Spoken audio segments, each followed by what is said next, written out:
don't think it's actually.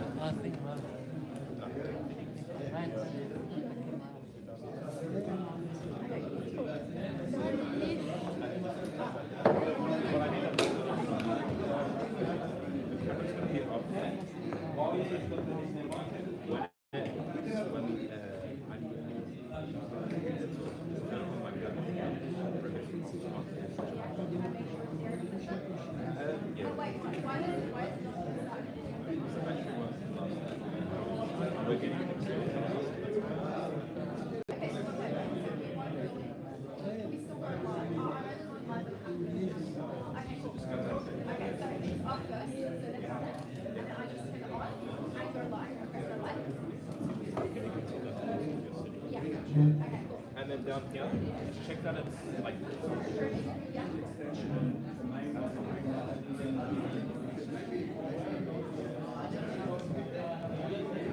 You'd like this on the table, wouldn't you? Yeah, yeah.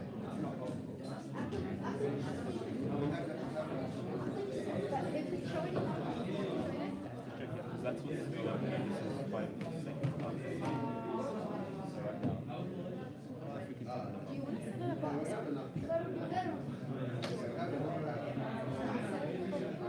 like on a cancer angle. Yeah, like next to the projector. We will aim is to stream. Yeah.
Not the same kind of degree I get, okay?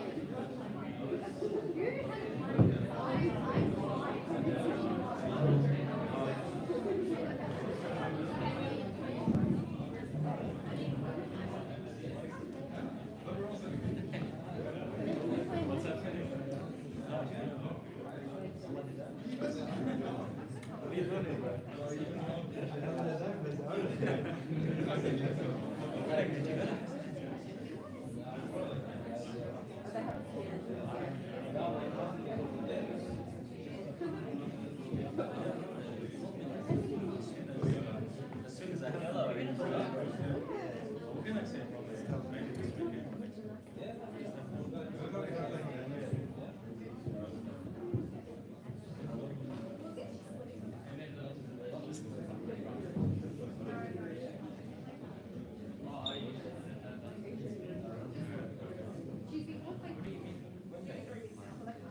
صل على محمد وآل محمد.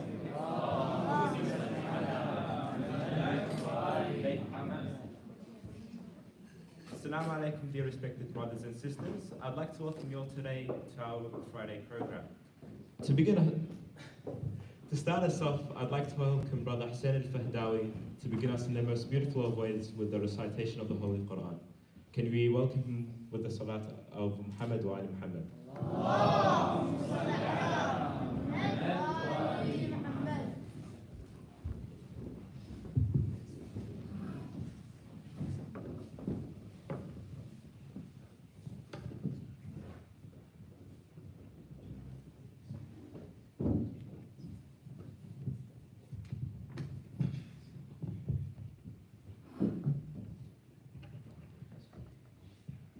أعوذ بالله من الشيطان الرجيم.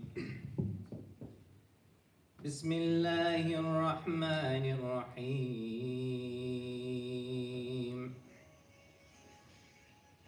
يسبح لله ما في السماوات وما في الأرض الملك القدوس العزيز الحكيم.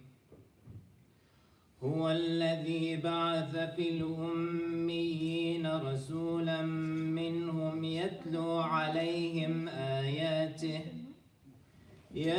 عليهم آياته ويزكيهم ويعلمهم الكتاب والحكمة وإن كانوا من قبل لفي ضلال مبين. وآخرين منهم لما يلحقوا بهم وهو العزيز الحكيم. ذلك فضل الله يؤتيه من يشاء والله ذو الفضل العظيم.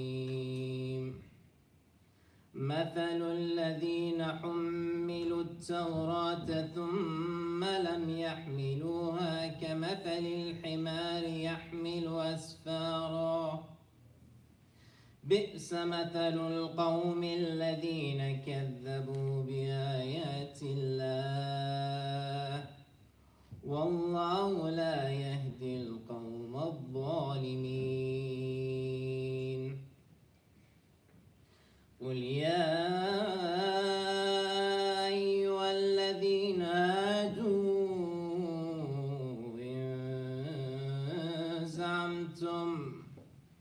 إن زعمتم أنكم أولياء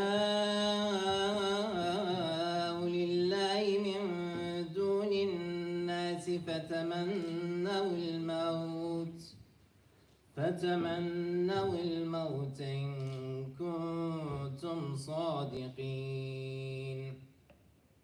ولا يتمنونه أبدا بما قدمت أيديهم والله عليم بالظالمين.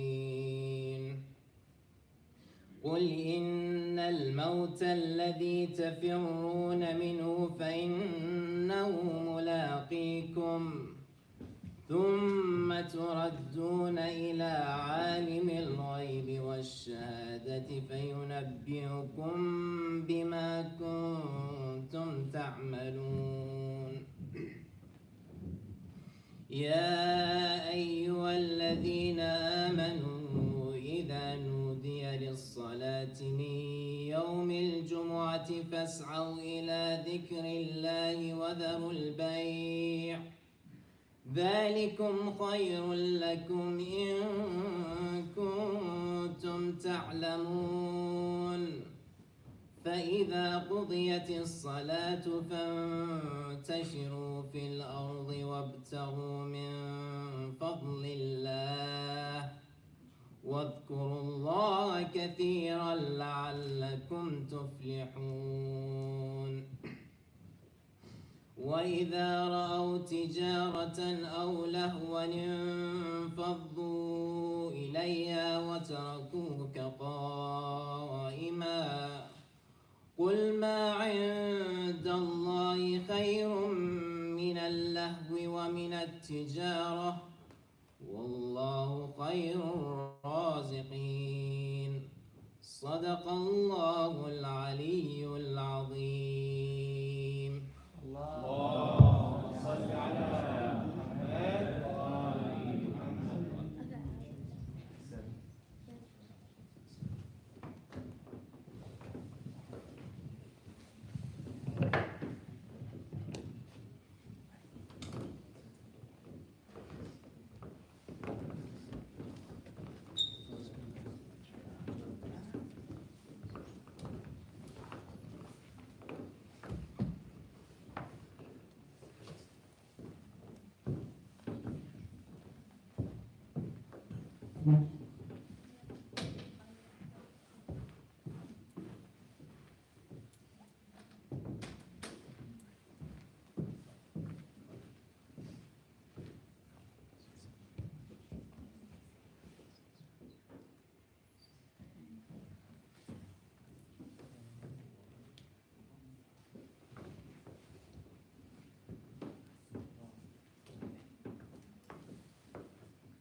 Ahmed on that beautiful recitation. Thank you very much. Now, a talk from one of our brothers from the youth, Ali Thamer, who will talk to us today about social media, inshallah. Can we welcome him all with the salat ala Muhammad wa ali Muhammad? Allahumma salli ala Muhammad wa ali Muhammad.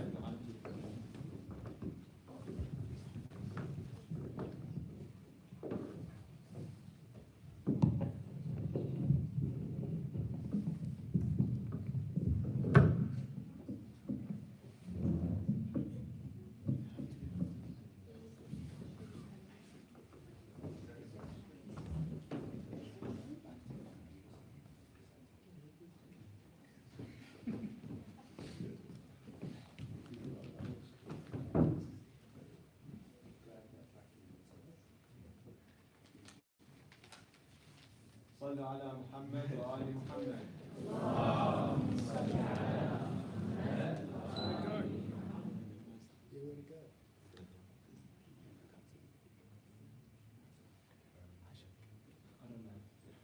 It's a Mac.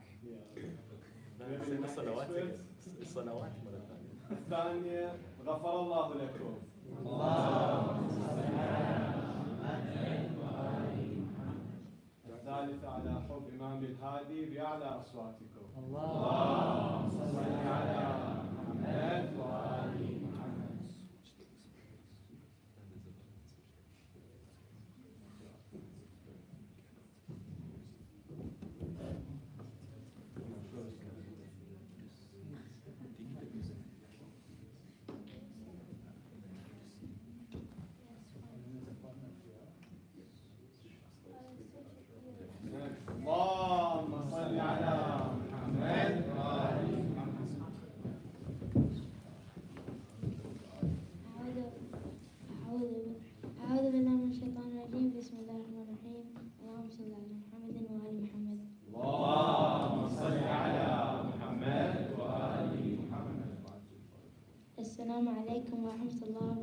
wabarakatuh. My name is Ali, and today I'll be talking about social media, the good and the bad. Firstly, is it good or bad? Social media is a double-ended sword. It can be good or bad. It can be good as it can be used for communication. You can share moments and events in your life with it, and you can use it for news and information about certain topics. But it can also be bad as people usually misuse its freedom. It's mainly edits and highlights, and some of the news is fake. Yeah. Overall, although there are good things about social media, it, in my opinion, is mostly bad, as it can damage minds and cause a big impact on people's lives. How? Well, by a lot of things. First, fake news. Fake news is a very bad aspect of social media, as it can spread very quickly in media. All you need for fake news to spread is one valued creator to believe it, and even just a little creator can cause big problems, as people won't fact check it. Fake news is being published everywhere, from topics like the Russian war to updates on popular games. A study by Andrew Banks, a journalist with 27 years of experience, shows that almost half, 48% of people in Australia are very concerned about the spread of fake news.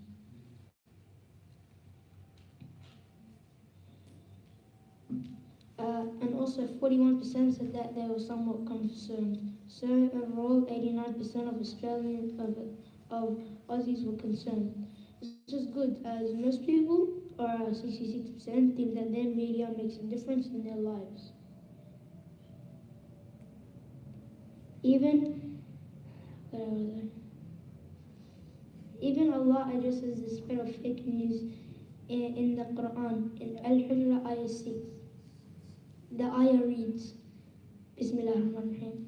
Ya ayyuhal ladhina amanu an ja'akum fasiqun binaba'in fatabayyanu an tasibu qawman bijahalatin fatasbahu ala ma fa'altum nadimin. The translation of this is, O believers, if an evildoer brings you any news, verify it, so you do not harm people unknowingly, becoming regretful for what you have done. I think it's very clear what this ayah means. Social media isn't helping. Freedom of speech is very good, but when it's misused, it can cause lots of problems. Fake news is terrible. It can change an entire story from positive to negative. So now I would like some people. What do you guys think is going on in this picture?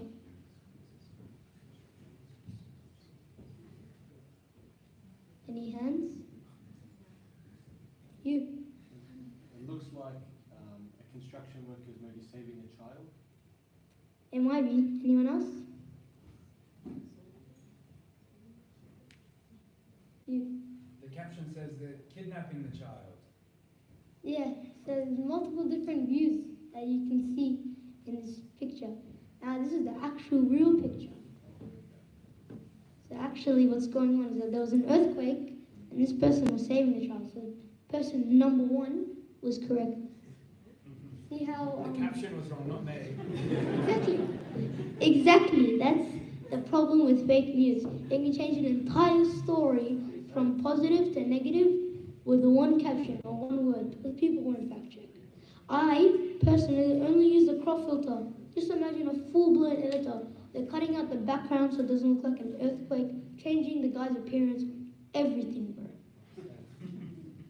bro. Did you guys know that a Google phone can erase anything from hands and people to reflections?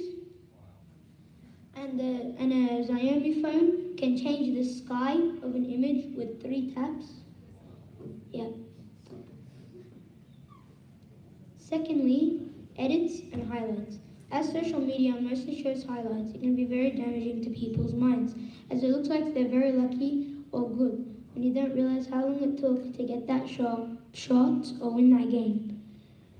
So you believe that they are somewhat better than you, and that can lead to you thinking that they have better lives than you, when that's not the case, and that can lead to depression. Also, editing. Editing can be good, but it also can be used to change change your appearance by a heck of a lot, which leads to you and others feeling bad about their looks or muscles, even if it's impossible to look like that. That can lead to people trying to look like that and damaging their health and minds. A study concluded by Sudha Agarwal and her brother was done that showed that 99% of participants posted less than 5 pictures a week, and 81% edited their photos. It shows that mostly photos are edited. As you can see on the graph in the top right, this is the depression rates that increased in social media, from social media in the pandemic. As you can see, moderate to severe went up by a lot, and even mild took over none, which means right now, or even if this has shrunken slightly because the pandemic's basically over, but still a lot of the chances are right now, if you had social media, you have a high chance of being depressed than not depressed.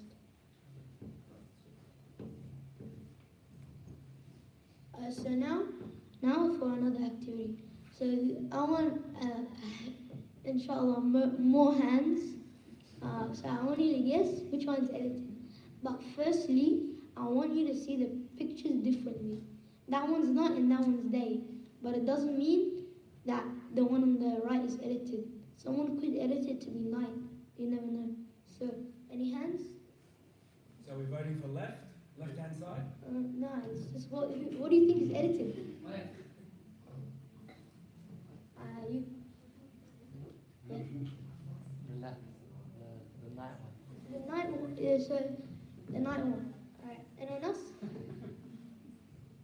You. It's definitely the right one. The right one. All right. So now we have lots of. So anyone else? They'll like to say which one's winning? You. The right one.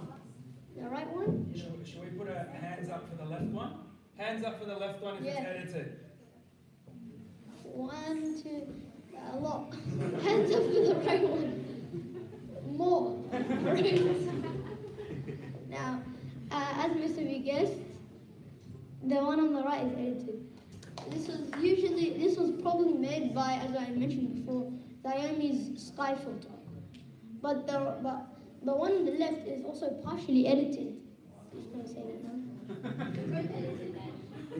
So we're all wrong.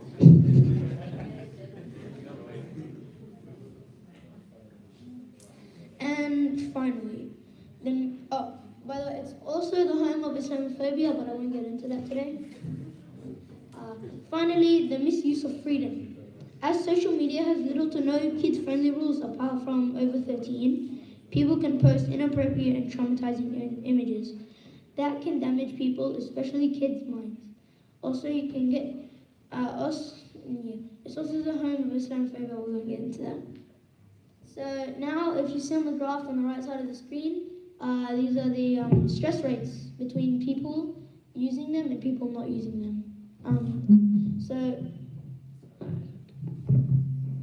So as you can see for Facebook, we're gonna use that for one of our examples. The people using them had a stress level of 5.7, while the people not using them 3.7. There's a major difference. Let's see Pinterest.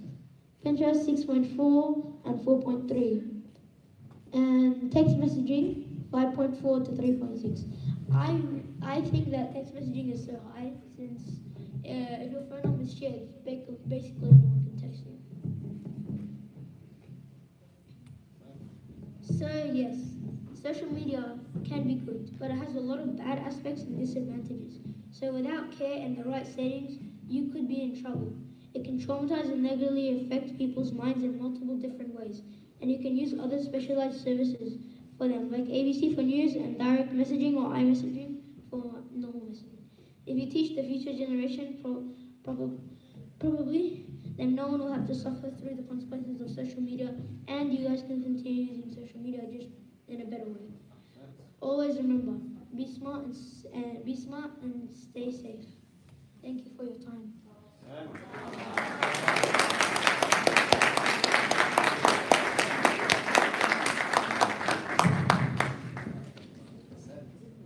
صلوا على محمد وآل محمد. اللهم صل على محمد وآل محمد.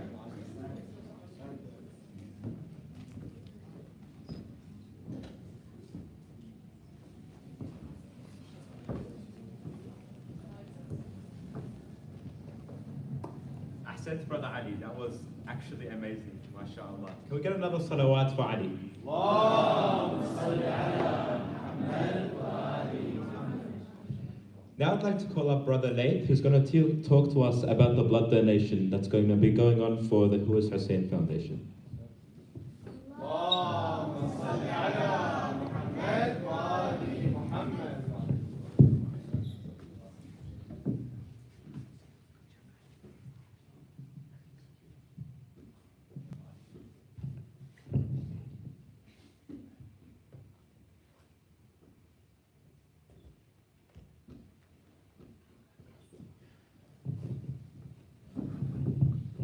Bismillah ar-Rahman ar-Rahim. Assalamu alaikum. So I have an exciting project to share with you guys. So this is a project that was entrusted to us by a UK-based organization who is Hussein.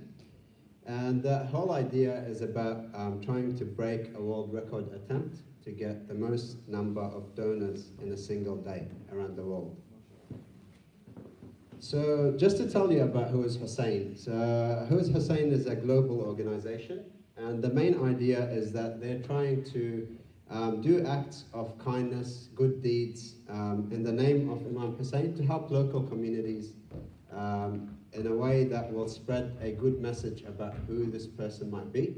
And in that way, it's about informing sort of people that might not know about the Imam, as well as people that that do know about the Imam, what our identity might be, and that we're trying to follow in his footsteps to do good deeds. So some of the things they've achieved already, so they've already managed to save close to 30,000 lives through their campaigns. They've done close to 500,000 acts of kindness, and they've fed more than 600,000 people.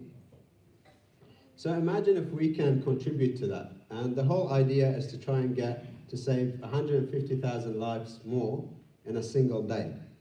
And so to tell you a little bit about that, that means donating blood. So 50,000 people would have to donate blood to set this world record. And it's all about, so blood donation, if you know about it, takes about 15 minutes of your time. And that 15 minutes can save 3 lives. So the whole idea is to work with a number of cities. Obviously, we can't have 50,000 people from Melbourne. We've got 200 cities already participating, and that's across 23 countries and 6 continents.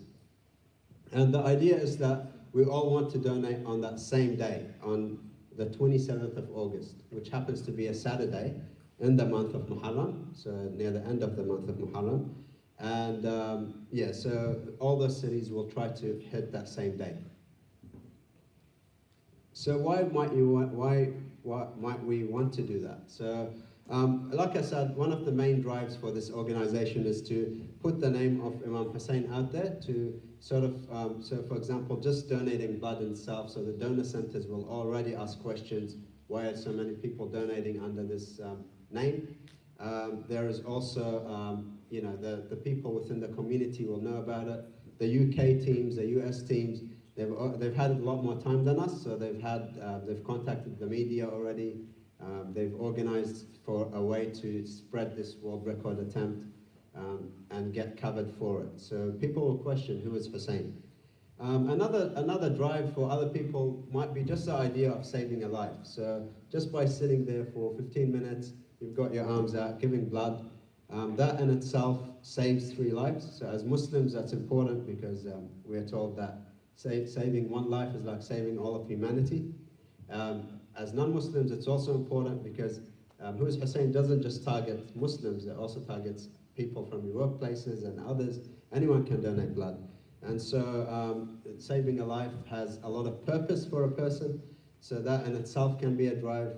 A major aim with something like this, I know it's a one-off event, but is to try and show people how easy it is to donate blood and how safe and pleasant the experience is. You go there, they give you snacks, they give you drinks, and you're sitting there, you give blood, and so it might generate regular blood donors. So after seeing how easy it is, you might keep doing it after.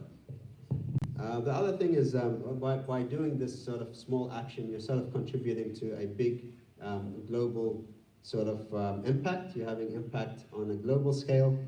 And if none of the other factors matter to you, just being part of a world record is exciting in itself. So we believe it's possible. And so far, we've worked with the Red Cross. So the Red Cross has agreed to, they're a bit hesitant, but at the moment they've agreed to give us a few of their locations.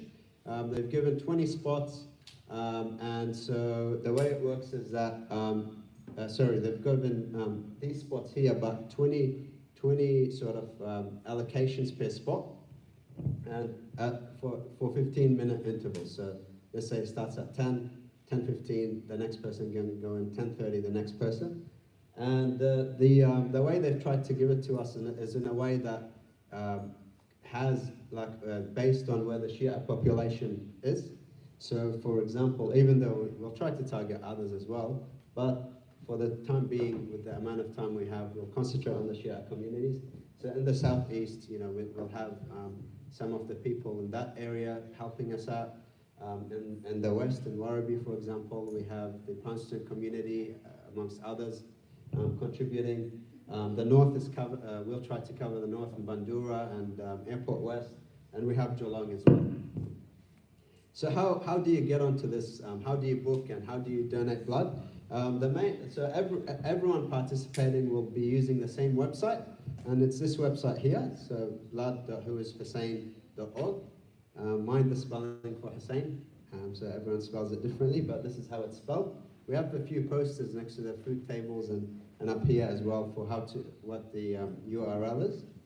And let's say you go onto the website.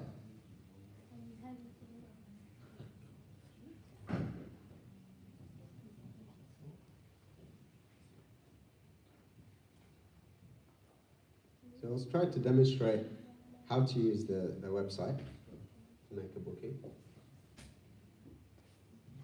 Let's see if the hotspot is working.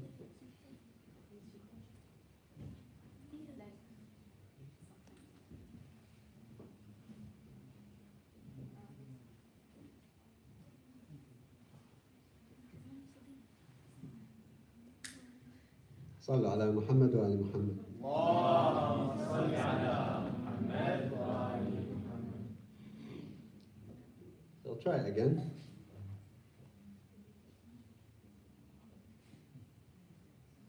So once you land onto the website, the best thing to do, the first thing you do is you check eligibility, because not everyone can donate blood. So once you go on that, it'll take you, because like I told you, there's different countries and continents participating. So you choose your continent. In this case, we're in Oceania. You choose your country, Australia. And I'll tell you that it's, the Red Cross is the main sort of blood organization here. There's a certain age, you have to be above 18 to donate. You have to be a certain weight limit. You have to have not donated blood in the past 3 months. A few other things to keep in mind is you have to be healthy, so you have to have not had the flu for 2 weeks or a cold for a week, not have had COVID for a week.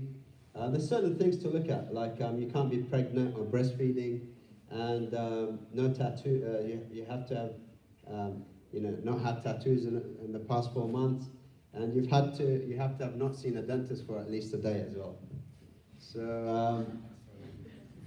Let's go back to, so once you know that you're eligible, you click on book your appointment. So you feel free to do it as well while I'm doing it. So you choose your country, and then wait for this list to come down, and then you choose, we're in Melbourne. So you choose Melbourne, and you'll have your donor centers here. So for example, you might want to donate in Bandura. Click next, fill in your details. I'll just do whatever's easier. And make sure you choose the right country here, obviously, for the extension. I'll do a fake one.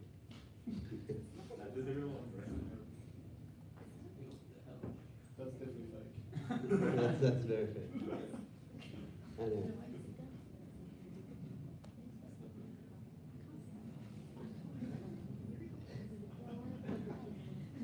You're not eligible.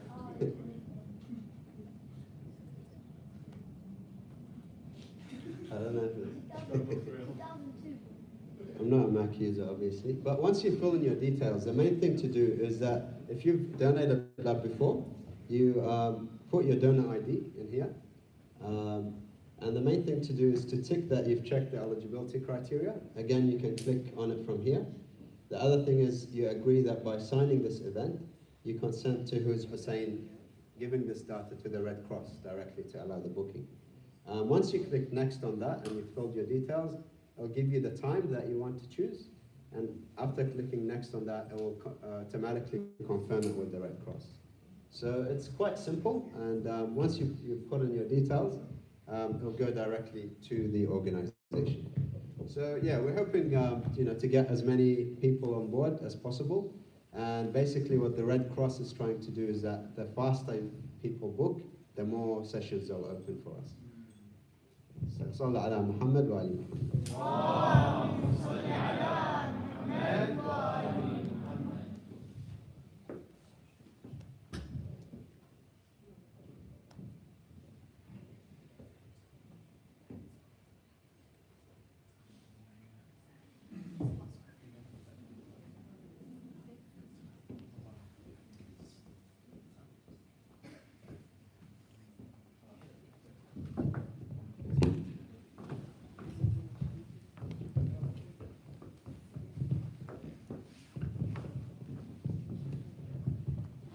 Ahsant Lay, that was really, really good. Fun fact, the Arba'in gathering Arba'in Day is the second, or has the world record for the second biggest religious gathering of, all time. So, making another world record, that sounds like a good idea for me. But for now, I would like to welcome Ahmed and Hashim to give us a speech that you guys have all been waiting for, the LGBT kind of discussion that we're going to have. So, can we please welcome them with a loud salawat ala Muhammad wa ali Muhammad.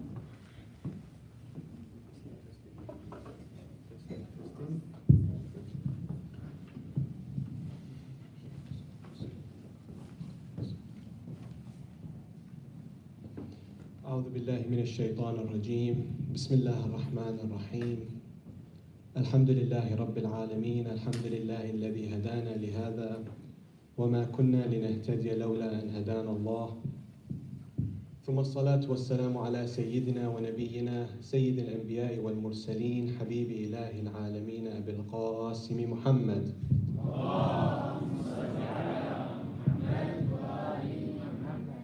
وعلى أهل بيته الطيبين الطاهرين المعصومين. Brothers and sisters, respected elders, Assalamu alaikum wa rahmatullahi wa barakatuh.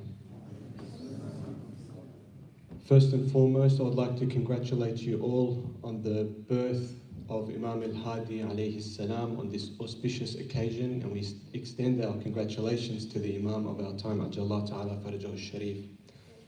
MashaAllah, it's amazing to see so many beautiful faces attending tonight. Sayyid Ahmed and I are both really appreciative towards the Barakah program for inviting us and having us here, and we really are grateful to be given this platform and opportunity to share with you all, and inshallah we can be of some benefit. Seeing what the Barakah program have done over the last few years has been quite inspirational for myself, as I know how difficult it can be to run these programs consistently, and mashallah, they haven't dropped a beat. Over the last few years, even during the pandemic, they've always had these amazing programs discussing great topics and having great environment for us all to get together. As such, I think it's really vital for us to support them. While attending is great, and giving them words of encouragement and giving them positive feedback, that's all good. However, I think it's crucial that we support them financially as well. I'm sure you can all recognize that there's a lot of expenses that's involved with running such a program, hiring the hall, beautiful food, the speakers we're using, projector, there's expenses attached to all of this. And inshallah, we can give and give generously. Also recently, some people have given feedback that it can get quite cold in here during the winter and pretty hot during the summer. So I know the organisers are looking at buying some heaters and fans to keep us all comfortable and enjoy the programs as much as possible. So the only reason anybody should be on their phone during the talk is if you're transferring or if you're doing the sign up for the Who is Hussein blood donations.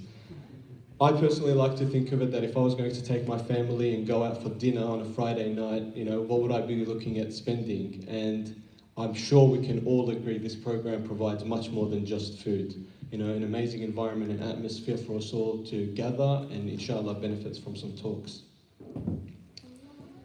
Sallu ala Muhammad wa ali Muhammad.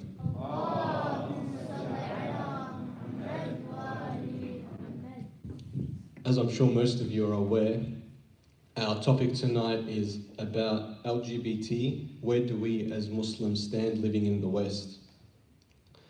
Before we get into the topic, I think it's important to give a disclaimer to make some things crystal clear, basically. Islam's position is very clear. It does not condone, support, or promote homosexual practices or any non-medical gender changes. The jurisprudence of these actions is not what we'll be discussing tonight. We are not having a fiqhi discussion. Rather, we are having a social awareness discussion on what we as Muslims living in the West how we should deal with the realities that are around us and happening around us. Sayyid, I've tried to delay the inevitable as much as possible, but is there anything you would like to add to that disclaimer? First of all, assalamu alaikum wa rahmatullahi wa barakatuh. No, I guess, just reiterating that this isn't a discussion about whether Islam, within the fold of Islam, if we think it's haram or halal, that's not really the discussion. So just to be clear, anything that we say, just make sure it's never taken out of context in any way in that, we're saying that we're promoting it. We're definitely not. We don't support it. It's forbidden in Islam. But yeah, we're talking more from the social side of things. Yeah. So I think the first question I want to put forward to you is, I recall about a month ago or so when you approached me and you told me that the Barakah program wanted you to give a talk, and you dropped that this was the topic you were thinking of. At the time I was very supportive, but on the inside I was very scared and shocked. So I think I'm going to ask you now what I should have asked you then, and that's why. Why did you choose to do this topic? Especially one that I think we can all agree a lot of speakers try to sidestep or kind of avoid as much as possible. Yeah, definitely. I mean, people who know me well know that, I've kind of slowed down with giving, traditional lectures because I think we live in an age where it's not as compelling and useful. We live in a fast-paced world, people closer.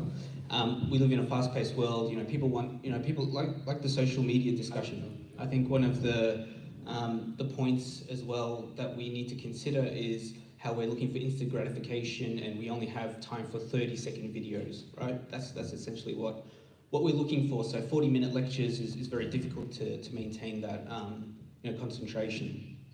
But after I saw the success of the debate that the Barakah program had, that sort of format, I was looking to do something similar. And obviously, the more controversial the topic, the more enticing it is for people to come. They love drama, huh? They do. So I definitely wanted to get you on board because I think you're fantastic at what you do. You wanted to drag me down with you? That's pretty much it, yeah. But in all honesty, this topic has been something that I've wanted to talk about for a while. And ironically, the very first lecture that I ever gave was not directly about this topic, but I incorporated part of it in my... Ali over there's laughing because he knows exactly what I'm talking about. I can imagine it didn't go down well. No, definitely not. So this was when I was about 19, 20 years old. So I'm 35 now, so you can do the maths, right? It was about 15 years ago. So imagine talking about this topic, 15 years ago. And for me, this was an important topic, right? I had just started university and I was starting to see it, more and more in the university, and I thought this was important. My mistake was that the audience was not ready for it, right? I didn't know my audience, and one of the most important principles with da'wah in Islam is knowing your audience. And I was in a community that not everyone spoke good English, so some of them only spoke, for example, Farsi, and so I'm just talking, and some of the only words that they might understand is just gay and homosexual. So it didn't go down well. I wasn't invited in that community again for a very long time. But what it told me as well was that we as Muslims tend to have certain topics that we find quite taboo, right? We either think it's not relevant to us or we're too afraid to talk about it openly. But this often gets us in trouble as well. And we as Muslims, we fall behind. We're behind the 8 ball. And we find that today, this is probably, from a socio-political perspective, is one of the hottest topics. Again, if we go back to social media, this is really what, probably the most trending topics are about. Gender identity, gay pride and LGBT pride and all that sort of Let me stuff. stop you there. In defense of the people who don't want to talk about these topics. Sure. Some of them will come forward and say, when a lot of us, when we moved to the West, there was already a lot of things that were problematic that we had to deal with. Like alcohol was legal, there was bars, there was clubbing. They would say extramarital relationships were the norm, even in primary school perhaps. Isn't this just something else to add to that list? Just another thing that we as Muslims living in the West basically have to deal with? Well, yes and no. I mean, we as Muslims, we treat all sins, especially the big sins, we don't discriminate, right? A big sin is a big sin, okay? If we sin in the eyes of God, then that's disobedience and we deserve to be accountable for that. However, I believe if you put it into context, for example, geographically or in the context of time, some topics become more priority than others, right? Like we're against, let's say, alcohol. We're against relationships out of marriage, right? But sometimes there are topics that are more priority because the society around us and the community around us are currently formulating their thoughts on this. They're formulating policies, like, for example, at work or university, or even primary schools. These sort of topics is now slowly being changed, and I would even argue forced upon us, right? At work, there's companies now that have started to, for example, give leave to people for wanting to discover their identity, right? These are things that are happening every day and we don't really understand. Or you might be, if you work in a particular workplace, you'll find that, so in emails, at the end, usually you have signatures, right? You have your name, your job title. Now people have in brackets what their pronouns are, right? It's, you would assume it's he, her, he, what is it? He, him, she, her. But now it's, they're introducing they, them, and some letters, I don't even know how to pronounce it, X, H, E, and all this sort of stuff. And some of us, we don't even know what's going on. Like, why are we doing this? One of my friends, he said his boss had changed his LinkedIn, and in brackets after his name, it had they, them. And this guy is a respected member of the Muslim community, and he had they, them, which usually means you don't want to be gender identified, right? You don't want to be a he or a her. And this guy had absolutely no idea. So then when my friend spoke to him, he's like, do you know what you're doing here? He's like, I had absolutely no idea. And he quickly, straight away, went and changed it on his LinkedIn. So these things are happening all around us. So therefore, it's a priority for us to be discussing these things. And if we need to make a stand, it becomes more important to do it now rather than 10 years later when all these things have already changed and our voice doesn't have an impact anymore. So I think people are also formulating their ideas, whether inside the Muslim and even outside the Muslim community. As you said, the policies are just starting to roll out now, and people are just starting to get to the grasping what's going on around them. So, and we also need to understand why. You guys know the website Reddit? Yeah, so you know, like it's just a website where people just post a lot of things happening in their life, and you can sort it by topic. There's one where it's talking about somebody's made an application to DoorDash, right? You know DoorDash, the food delivery service. And in their application, they wanted to be a driver on that. In the application, it had 2 questions. Number one, and I apologize if I'm using, you know, sort of language or topics that is not suitable for some people, but I think it's important because it is being discussed in even, you know, the younger year levels at school. First question was, what's your sexual orientation? And second question was, which pronouns do you prefer to be referred? You know, what do you want us to call you, right? So first question for me was like a shock. Like, why does it matter if I'm heterosexual or homosexual or bisexual if I'm delivering food to somebody, right? It really doesn't matter. But if we understand why they're doing that, you know, some people were commenting, they're like, why? Is it because they want to discriminate? They don't want to hire people that are homosexual? Are they homophobic? But when you understand why, some people were actually explaining the real reason why, is because these people want to use this for marketing, right? Because let's say they hire, you know, a batch of drivers, and eventually, overall, all of their drivers, 40% of them are homosexual. What do? They go online and start posting that we are, you know, proudly supporting the LGBT community because 40% of our drivers are homophobic. And it gets to a point where it becomes a quota. homosexual. No, oh, sorry. What did I say? Sorry, homosexual, not homophobic, right? Too many of these homo and phobics and whatever. But in any case, so they'll use that for marketing, right? They'll say, you know, we support them, you know, 40%, and it becomes a quota. Eventually, it will become a quota, and it's happening with other things such as gender and races, and eventually it will happen with this, if not already, where people will be hired, not because they're more skilled than another person, but because for marketing purposes, it will benefit them to hire that person. It's actually quite shocking because some people would say that, oh, you know, this is similar to when, you know, certain companies want to, you know, hire females, males, but I think it's so different because the sexual orientation is something that people, a lot of people, even if you're homosexual, potentially you want to keep this confidential. It's not something that you necessarily want to share. To me, it's like your privacy is being taken away from you.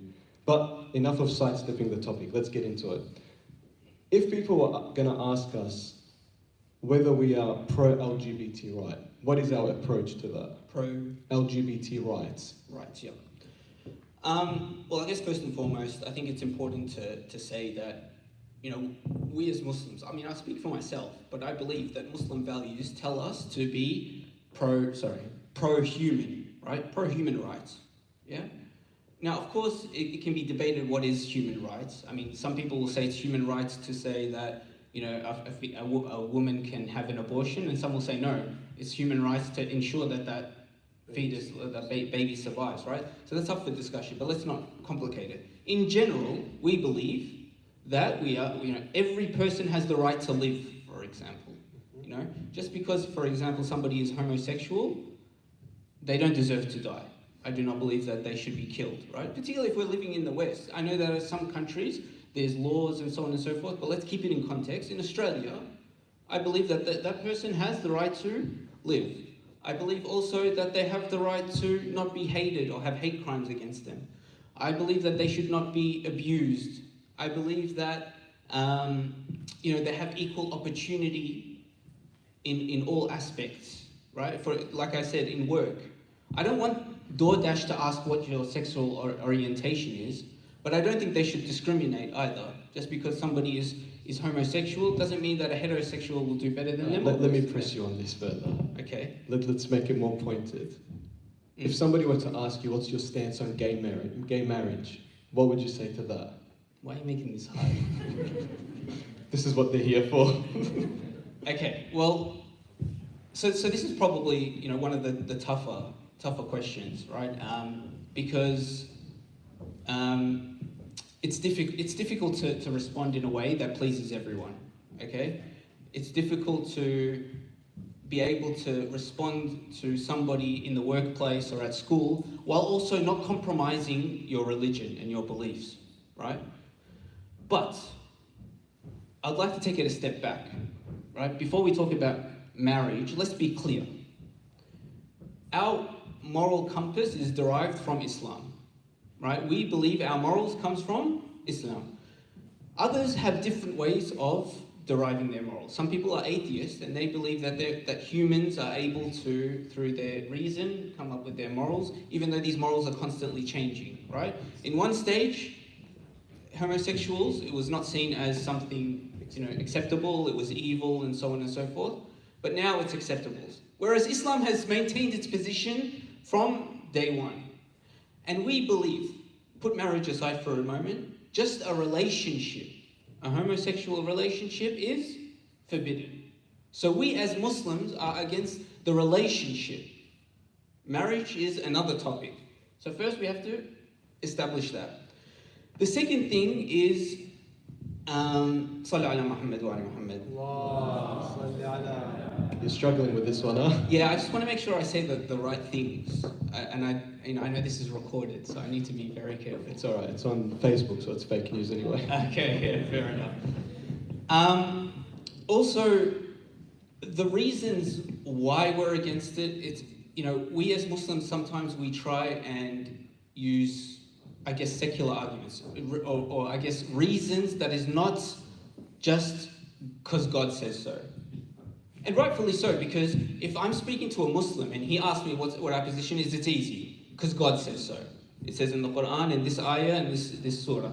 But if you're talking to someone who doesn't even believe in God, or maybe he believes in, a God, but not the Quran or al-Ahadith, it's a bit more difficult. So you try to give reasonings and you talk about genders and biological differences and sexual drive, and you might talk about a research paper that says that homosexuals, it's an illness to have these desires, and so on and so forth. I'm not saying that, by the way. I think we'll get to that. You probably have questions about that later. But ultimately, the reason why we believe is because God says so. If God didn't say so, maybe we wouldn't even have this position, right? So it's because God says so. So therefore, I believe using these arguments is going to be difficult, these secular arguments, in trying to reason with someone. I believe that we should be very straightforward and clear. Sometimes they'll say, but who's God to say so? What is this kind of God? And then it becomes a different discussion. It's no longer about homosexuals. It's about why does God say that certain things are forbidden and certain things are not. The authenticity of religion. Exactly. It becomes a discussion about religion, right? But again, I want to be clear. If somebody asks us what is our stance, fundamentally we're against relationships, and that is because God says so. So gay marriage. So yes, gay marriage. Ultimately, if we want to talk about marriage specifically, look, the practices are happening anyway, right? In Australia, whether it's legal or not legal, people were homosexual and they're practicing this homosexuality. The marriage thing was a debate because they wanted to make it official, and it's basically we want to be equal. If they can get married, why can't we get married? Now, what do I think about that? Again, just so I'm not mistaken here, I'm against the relationship to begin with. But is marriage of them such a bad thing? I'll give you two perspectives on this. The first thing is if this relationship was anything outside of this kind of same gender kind of perspective. I'll give you a clear example. In Islam, is a son allowed to marry his mother? Okay. Is a man allowed to marry his sister? Okay. What if another religion allowed that? What would Islam's stance be? The same thing. Okay. You would think so, right? However, there is a hadith found in Al-Kafi, right? And these hadith that I'm going to mention are authenticated, right? They're reliable hadiths. Somebody was speaking with Imam al-Sadiq alayhi salam, and he said he was talking about somebody who was Majusi, right? He was from the Majus, a different religion, and arguably not an Abrahamic religion. And the way he referred to that person was, he is son of kada wa kada. Bad mother. Son of a bad woman, right? Son of a lady who does bad things. Okay, you guys get the point, right? The Imam looks at him. The Iraqis would say khanzar alayh, right? Stared him down. Yeah, stared him down, like stern look. If you've got an Iraqi mother, you know exactly what I'm talking about. Right? When you do something bad, they give you that look. That's enough. No words needed. Right? The Imam looked at him like that. And then the companion's like, whoa, I mean, you do know that he married both his sister and his mother, right? So obviously, he is, son of a so-and-so. So you could call him a bastard, right? The Imam says, what religion is he? The companion said, he is a Majusi. He said, is that not allowed in their religion, that they're allowed to marry like that? And he said, yes, it's allowed in their religion. Then he said, therefore we accept this marriage. We acknowledge this marriage as a valid marriage. Okay? And every community has their own types of marriage. And therefore, as long as that community accepts it, and the two parties involved accept it, therefore we recognize it. And therefore, there's some jurisprudence and fiqh rulings that we have to follow and to recognize that they are married. And other narrations and commentaries from the fuqaha, they say the reason that Islam encourages marriages even in other communities, even if it's forbidden for Muslims to do it, at least in other communities, it's better that they get married and stay loyal than to do these sort of actions without marriage. Why? Because it reduces fornication and promiscuity, right? Meaning, one day they're with this person, the next day they're with that person, the next day they're with that person, and not staying loyal. At least, if you're going to have a relationship with your sister or your mother, stay married to them and don't spread. Because otherwise it could be devastating for society at large. Exactly. There could be, diseases that is transmitted, there's mental health issues with all that sort of stuff. Therefore, if this was a case of a woman and a man getting married, even if it's haram within Islam, then Islam says we recognize that and we accept that. Not that we're allowed to do it as Muslims, but we accept it. However, this is a little bit different. Why? Because it's not a man and a woman. It's either a man and a man or a woman and a woman. So it's a little bit different. This now is a bit more complicated because it's now a double-edged sword. Having a man and a man together, this breaks the concept of family, which is an extremely important principle within Islam. Within Islam, one of the primary purposes of two people getting married is that so they can establish a family and benefit the community and grow the community. It's not the only one, but it's one of the important ones. And this fundamentally breaks it. And there's other things like, the gender roles and so on and so forth, the importance of a mother, the importance of a father. The ideal family needs to have a particular structure. This fundamentally goes against it. So therefore, it's a double-edged sword. Again, this is on the premise that they're already doing this anyway. If we're asked, are we against the same-sex relationships? Of course we're against it. But if they get married, there is some benefit to it and there is some harm to it. So therefore, I'll leave it at that. Again, fundamentally, are we for it or against it? Against. Say it louder so no one takes me out of context. Against it. I said so. So moving from that, yeah. Would you say that anybody with homosexual desires is an immoral person? Anyone with a homosexual desire, are they an immoral person? Yeah. First and foremost, let's separate the desire with the action, right? So the LGBT community, what they do is they try and merge desire and action with identity, right? All those three, they try and merge together. I desire something, therefore I act upon that desire, therefore I identify as, or therefore I am, so on and so forth. Islam actually doesn't, it's a total opposite. Islam says you can have a desire for something, but it doesn't mean you should act upon it, right? Like I'm a married man. I may have a desire. Somebody walks past and I see them. I don't lower my gaze, first mistake. And then I find them attractive and I desire them. Am I allowed to act upon that desire within the Islamic framework? No. Absolutely not. Islam says you may have desire, and these desires might be biological, right? They might be natural. So a lot of people argue that, hey, homosexuality is natural, it's normal. These desires, they were born with it. I don't care. For me, I mean, if you want to research this, I'm not a neuroscientist or a psychologist. I don't know. Some people have proof that this is in illness. Some people have proof that no, this is in the DNA and genetics.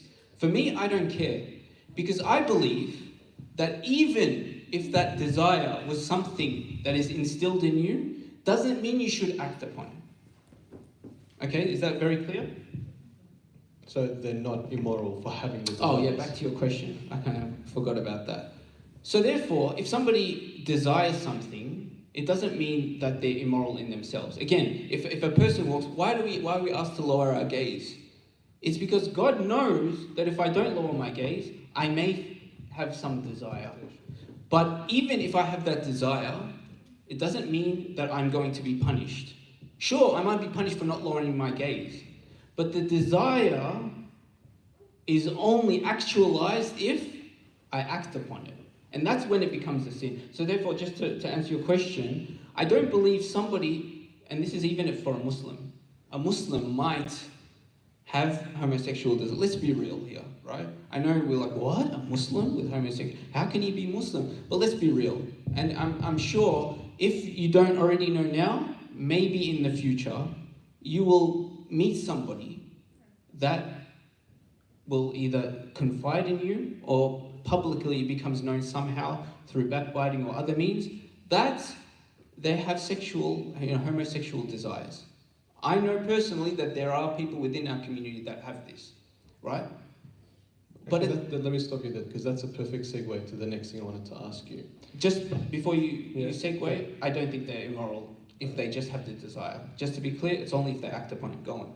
So in the past, we've had to face a lot of issues, and I think that this is something that's actually happening more now. And that is, we've had, whether brothers or sisters, having relationships or marrying people outside of the faith. And the community at different stages or at different times have reacted differently, whether they ostracize them or maybe they're thinking we should even welcome them with warmness and be extra kind to them. If we had people, like you said, within our community that we find out that they have these kind of desires, how should we react to that? Should we ostracize them, welcome them? Should we just be indifferent? What's the approach that we should take? I mean, yeah, it's a tough one, because we as Muslims, traditionally, all these sins that you spoke about, I spoke about not lowering the gaze, right? That's a big problem. But it's so, you see a bunch of boys catch up, some of them, the Muslim youth, if they're not on a steadfast path, it's normal. It's normal to not lower the gaze. They'll start talking and joking around. But this is a sin, and we need to treat it like a sin, right? And it might be a bigger sin, right? So, somebody that might have, a girlfriend, and this is, outside of any sort of halal means. And, sure, we'll be like, yeah, that's wrong, maybe we shouldn't, talk to him. But imagine somebody that comes out as homosexual, right? Or at least says that I've got these desires, but he hasn't even acted upon it. We tend to, it's as if we get freaked out, we're a bit grossed out. It's because it's just so outside of the realms of possibilities that a Muslim might be feeling this. But the reality is it's there, and we need to start talking about this and having dialogue about it to be able to deal with it when we do come to know it, right? I don't think we should ostracize them. We need to build a network and a support group for these sort of people so that they are able to deal with these issues with support. Because if you're struggling with something like that, it's very hard if you can't talk to anyone about it. very difficult. You know, I want to share a hadith with you. This hadith is found in chapter or book 7 of Kitab al-Kafi, right? And it's again a reliable hadith. I want you to pay attention to this. So I'll say the full story, and then after it, we'll talk about the principles that we can extract from it. But it's a fascinating story, and it might surprise you. So this was during the reign of Imam Ali alayhi salam. When I say his reign, I mean he was the recognized caliph, number 4 in the history books, right? And somebody came to him, and he said, Ya Amir al-Mu'mineen, I have come to confess to a sin. The Imam says, what is it? He says, I had a desire and I approached a man. The Imam looked at him and he said, I think you're not feeling well. Can you just maybe go home? You know, I think you're not feeling well. So the man goes home. He comes again. He says, oh Imam, I've got, a problem. I approached the man. The Imam says, I think, your gallbladder is exciting you. I think you should really go home. He went home, comes back again the 3rd time. He tells him again. The Imam says, look, you've confessed to it 3 times. I have no choice now. For this particular action so he sinned. For this particular action, there are 3 types of punishment. You can choose which one. And they're all pretty harsh punishments, tough punishments, right? But he chose the harshest punishment. This person who had sinned, he chose the harshest. So Imam Ali prepared everything and this man was going to get punished. And just before this man, he started making dua. He made a supplication to Allah. He says, oh Allah, I've committed this sin. I feel ashamed, I'm remorseful.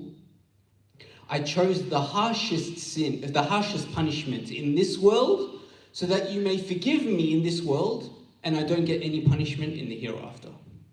At this point, Imam Ali and the companions, when they heard this, they started crying. They started crying. And the hadith says the angels around also started crying. At this point, God inspires Imam Ali to say that this person has been forgiven, do not even punish him in this world. And that's where the narration ends. Now let's just take a moment to talk about this narration. It's a powerful one, right? Because first and foremost, look at the akhlaq and the way that Imam Ali alayhi salam dealt with this person, right? If somebody approached us with that, how would we deal with it? How would we act? Would we, show the same compassion? Would we try and make excuses on his behalf? Would we tell him, keep it on the low? This is between you and God, you can resolve it. The second thing is, this person actually committed the sin. We were talking about people that have the desire but don't act upon it, right? We should be compassionate with them. But look at the compassion that Imam Ali showed to the person who had already committed this. And then the third thing that's important is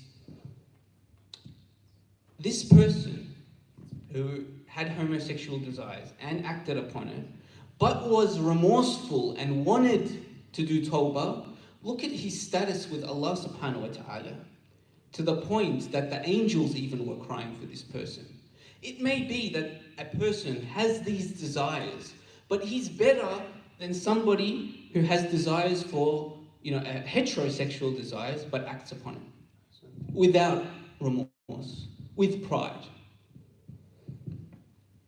Touching on something that you spoke about earlier regarding the desires, whether they're natural, whether they're the environment, the result of the environment. What's your opinion, and does it matter? Well, yeah, like I said, I don't care. Not that I don't think it's important, right? I think it's important. It's important to know. Us as Muslims, we need experts in this field, right?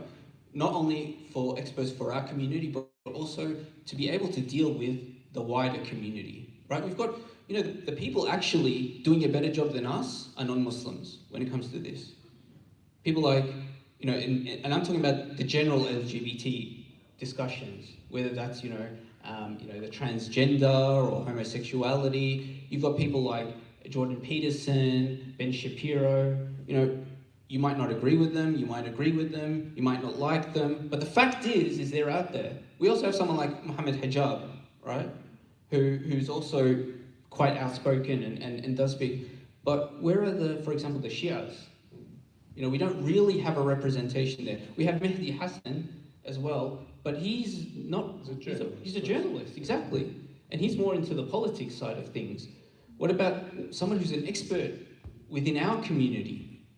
Yeah, being able to be educated. So what was your question again? Whether as a result of the environment or the nature. Yeah. So if somebody is able to become an expert in this, right, and understand and able to educate of whether this is natural, something that is within the DNA or genetics, or something within the environment. But either way, even if it's something environmental, right, something you might grow up with it. You know, you grow up and there's certain influences around you that make you feel that way. Ultimately, I believe that all of us are shaped by our environment, right? And a lot of the time, our thoughts and our ideas that do shape our, beliefs, our ideologies, and even our desires, we're unconscious of. We can't really control that. It just happens, right?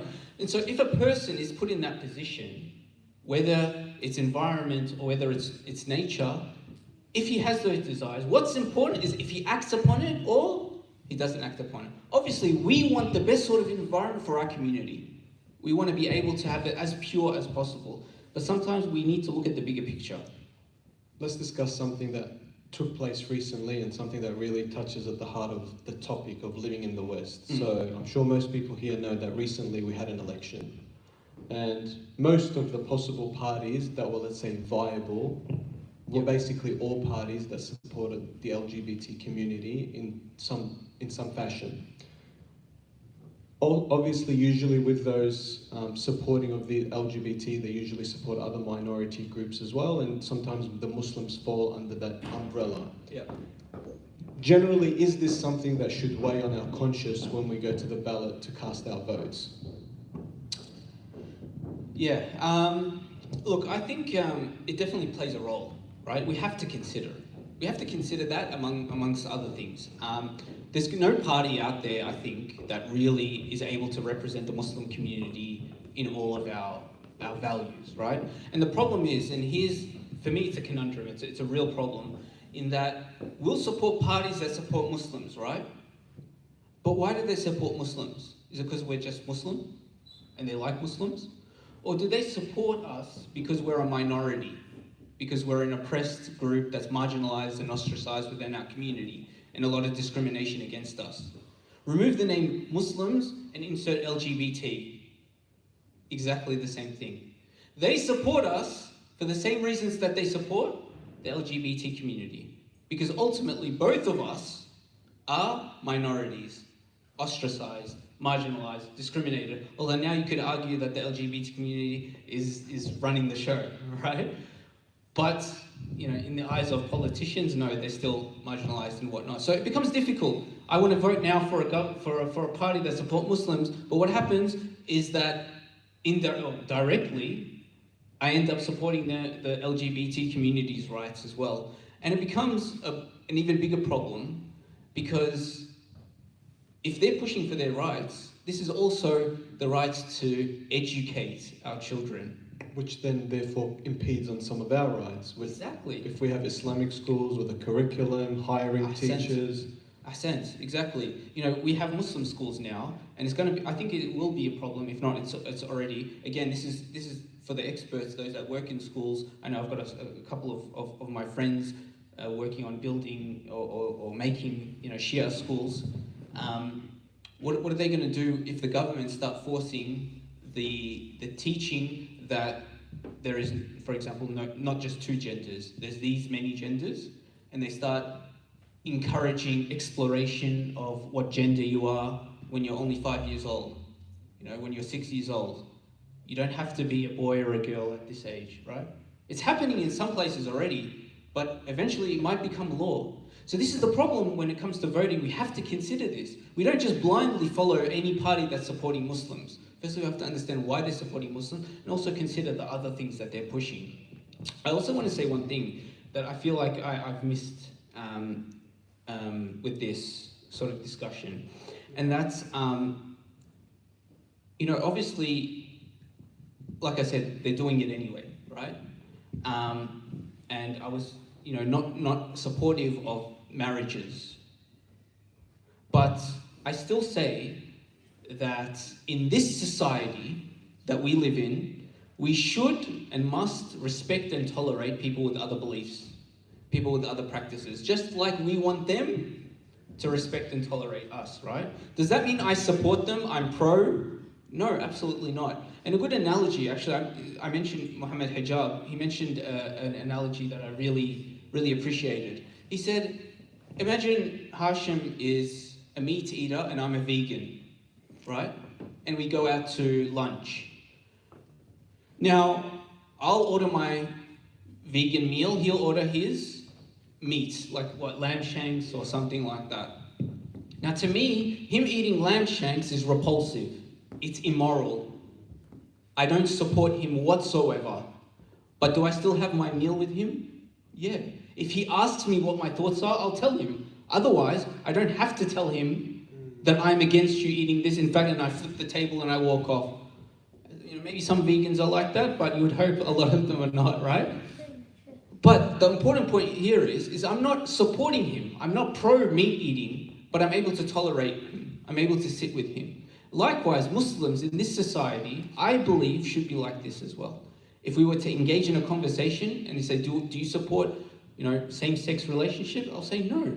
But do I respect and tolerate you as a human being? Sure. And at my workplace, my old workplace, I don't work there anymore, but there was, a big number of people that were homosexuals. But they were very good people. They were very supportive of me. One of them arranged a prayer room for me in my workplace. And I respect that. And he respects me. So I just wanted to make that clear as well. That analogy is actually a really good one, especially for people at schools that have to deal with this issue. Because usually a lot of the people who are pro-LGBT are usually pro-veganism and vegan people, and they might be vegans as well. So I think putting it in that sense of, if you go to a vegan person and you say, we're going to have this rally that's in support of slaughterhouses and meat eaters, obviously they're going to find that, as you said, like deplorable, and they think that's immoral. Yeah. And you wouldn't expect them to join this rally, and I think it would be good if we were viewed in the same way with regards to some of these issues. You touched on another very important topic, and that's basically with regards to our children. And I wanted to ask you, what can be done? What can parents do? I mean, this is something that a lot of parents are really struggling with. I think, if I'm not mistaken, the Victorian government has mandated that some of these topics started early as grade 4, if I'm not mistaken. Yep. So what would be your thoughts and advice, basically, for parents? Yeah, sure. Again, I would say refer to the experts. I don't really have too much education in that sense. But first and foremost, we as a community, we need people that understand the curriculum, right? And able to educate us as either parents or going to be parents on what that curriculum is.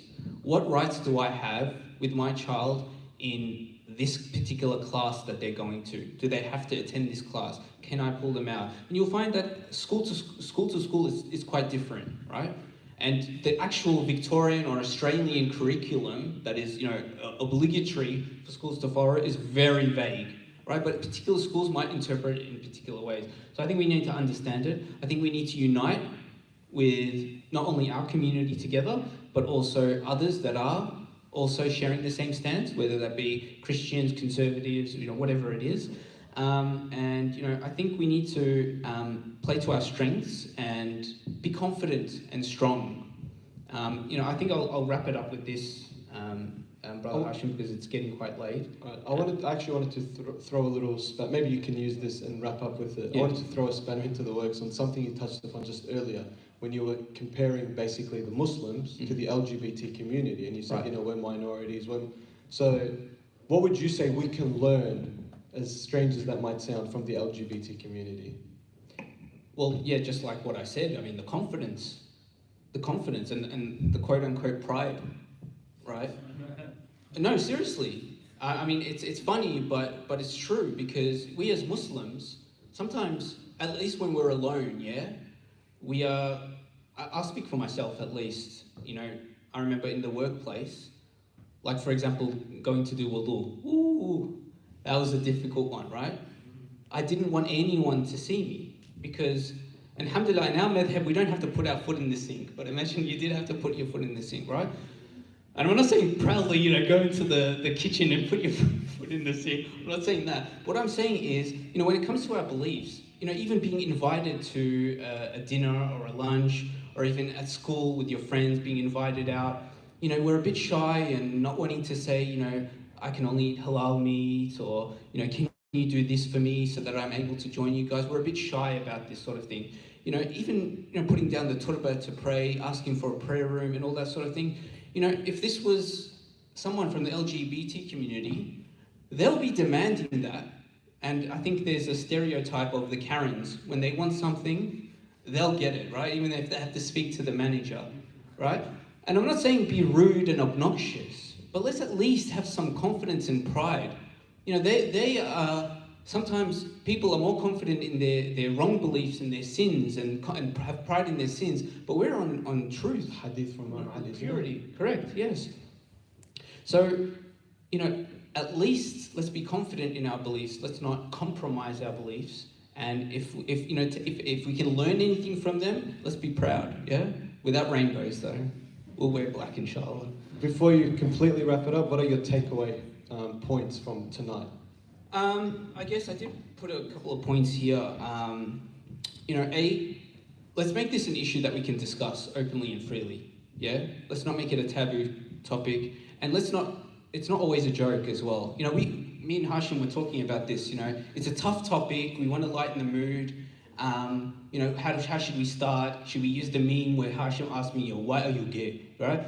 But no, we thought, no, let's take this a bit seriously, yeah? But let's take it because... Stole my joke. I'm so mad. Right, but let's be serious, yeah? Like, this is a topic that we need to discuss, and it isn't always just a joke, yeah? We need to start discussing. That's number one.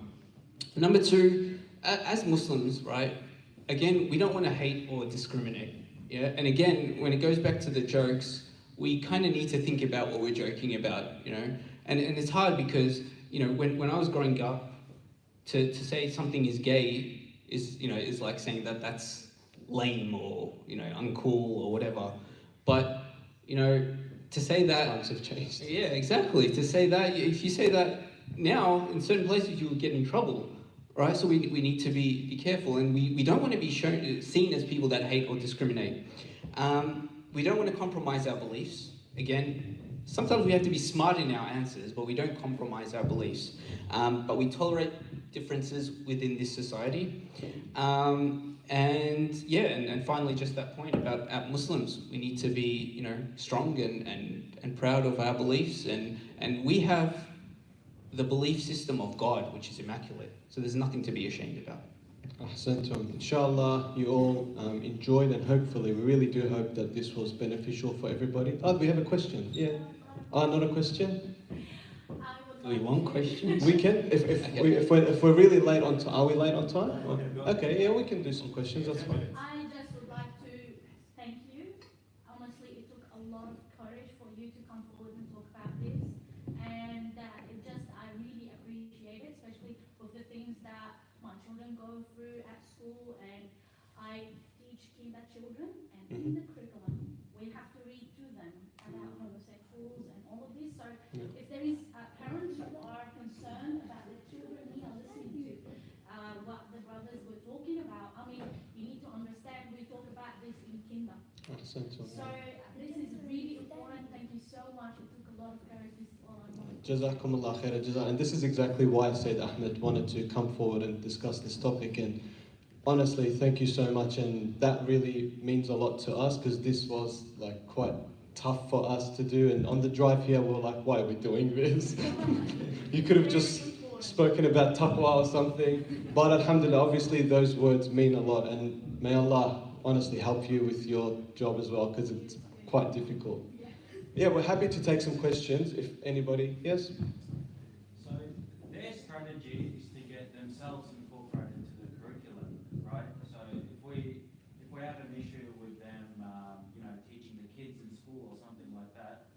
then if our kids go to a Christian school and they're saying Jesus was a man and he was born, none of us have our arms up in the air and say this is wrong. Why they're teaching our kids that Jesus was a man and stuff like that. So in employing their tactics, they've had their beliefs incorporated into the curriculum. So I know Islam is taught in religious education. So would the tactic then be not deny them that curriculum, rather have our own representation be stronger? I mean, if you send somebody to a Christian school, you would expect them to teach about Christianity, right? Yeah. You're not going to start protesting at a Christian school. Why are you teaching about, Jesus Christ being such and such? However, I do think that we as Muslims need better representation when it comes to certain topics within the curriculum where we are mentioned, right? Let me put this actually in an example. This was actually, a brother spoke to me about this just a little while ago, and it really hit home for me. In fact, that how we're not confident in ourselves, in our pushing our beliefs. He was saying that he went to a restaurant, and this restaurant, top to bottom, is all halal. They have halal food, and the way that they cater their food is halal. Guess what? They don't say that anywhere, unless you go and ask. Why is that? They proudly say, we have vegan options, we have gluten-free options, we have vegetarian options. But that honestly falls on us. If people went there and said, do you guys have halal food? Okay, why aren't you showing this? If we are a bit more, not necessarily obnoxious as the Sayyid was saying, but just a bit more proud of who we are, it would go a long way. And I honestly have no doubt that this could happen in curriculums if we push for it. But honestly, how many of us have ever called our local representatives about any issue? One of the things that drove me mad was the Broadmeadows Council was one of the only places that in majority voted against the gay marriage. However, their representative had the audacity to go to the parliament and still cast a yes vote.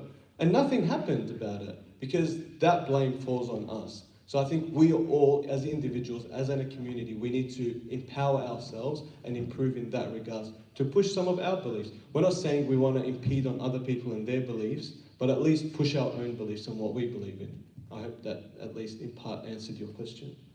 Yes, Brother Ali, you were the star tonight, that's for sure. What's the difference between a generic disease and something in your DNA? Can't anything that's generic to be a disease if you call it disease? No. I feel like a university professor just asked me a question. Hashim, do you want to take this one? Look, one thing I'll say, we have a lot of people in the medical field and a lot of people in the science field here, so if anybody wants to help brother or answer the brother's question, that would be great, because I honestly can't, and I'm very sorry for that. Thank you. You always have to steal our thunder. Any other questions from anybody? I think we'll take one more, if anybody has any. All right, thank you all. Another huge thank you to the brothers and the sisters in the Barakah program for giving us this opportunity. We really appreciate it. Sorry to take so much of your time, inshallah, it was beneficial. وآخر دعوانا أن الحمد لله رب العالمين وصلى الله على محمد وآله الطاهرين.